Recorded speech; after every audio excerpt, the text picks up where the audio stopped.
What's up, guys? Another episode of Grilling with Gator. We're gonna do some a little different. Obviously, I like to grill my pork chops, and a lot of people do. But again, playing with the new with my Ninja Woodfire smoker part grill. We're gonna do a little different because I've been really liking the doing the smoke factor on that. So I grabbed some thick pork chops. They're from the local store. We're going to smoke them more than grilling them. So, going to take a little bit of mustard, coat them with a little bit of mustard, and like I said, since it's really more of smoking than anything else. Either a nice thick bone in. Not sure how long it's going to take them to go by temp. Honestly, a lot of times I take when I grill my pork chops, I only cook them to 145 40 degrees, let them move up to 145 or so. I think especially because of the smoker, I want to have them get plenty of smoke flavor on them. We're going to, number one, just like with the chicken on the other video, we're going to definitely have these in. I'm going to be using my rack to be able to my rack, my oven mat that I cut for my griddle plate and grill plate, along with my rack, so that smoke can get all the way around it. Again, we're putting some mustard on it, so then like you would on some of the other smokes and stuff like that. We're going to use some of this Jack Daniel's pork rub. Was really good on some of them country style ribs and some of them baby back ribs that I've done in the past on videos. We're just kind of treat these the same way. Get a good coating on that. And then I'm going to get a nice coating on it. I'm going to let these sit for a couple minutes, flip them over, do the same to the other side, and then we'll get them out on the smoker. So I won't come back. The next one, when I come back, we'll be putting them on the smoker. But yeah, getting a nice coating on them. I'm going to let that adhere in pretty good. Just a couple minutes there. Flip them over. Do the same thing on the back side. Load them up on the get the smoker going, load them up, and like I said, we'll put it on here. I guess I did this time. I could use a griddle plate. I've got the grill plate in there. Works just the same with my rack, as long as I even though it's not Ninja approved. I found I cut a non-stick oven mat down to the size of the plate, so I could put a metal rack on it and not damage my plate. So then like I said, I'll load these on there. I'm gonna go by temp. We'll probably bring them up to, since I am smoking them, I'll bring them all the way up to 160. That's not gonna have a seared side like you would on when you grill pork chops and stuff like that, but I think they'll still come out pretty good. So we'll bring them up to 160, 165, somewhere in there, and be back in a few when we're throwing them on the griddle smoker. Okay, got the pork chops coated there. I'm gonna put them on my rack. I got both temperature probes, the one that came with my Woodfire Pro for the grill part itself, but I also have that Inkbird that I just used, and kind of really like that, so I can be inside and monitor it from inside instead of having to sit out and babysit it. So got a couple here. See how we can fit them on. There we go. Scoot that one a little bit back there a little ways. Nice thick one here. Nice big one. I have a little bit of room. And a little bit of room. Again, nice and thick. So let's find one of the thicker parts here and get that probe in. There we go. And that should be fine on that. And my Inkbird probe, it always seems to get tangled up. And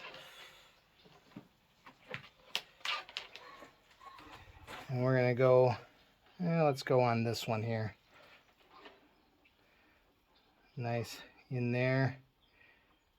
Kind of let that sit up there like that. Okay, so we got our meat on. We're going to close up the smoker. I've got, for pellets, these are, I think it's a Bear Creek Gourmet Blend is what I'm using tonight on this. One of the ones I've had for a while. I probably do not need a full, but I'm going to go at 250 and bring them up to about 160 degrees. So it may take that 45 minutes to an hour. I don't know. We'll see. If it's more, then I might add a few pellets too, but I don't suspect it's going to take that long. But again, so we'll set the smoker on 250, hit the manual button, and it's saying 165. Yeah, we're going to go to 160. And that's what we're going to pull them and check them.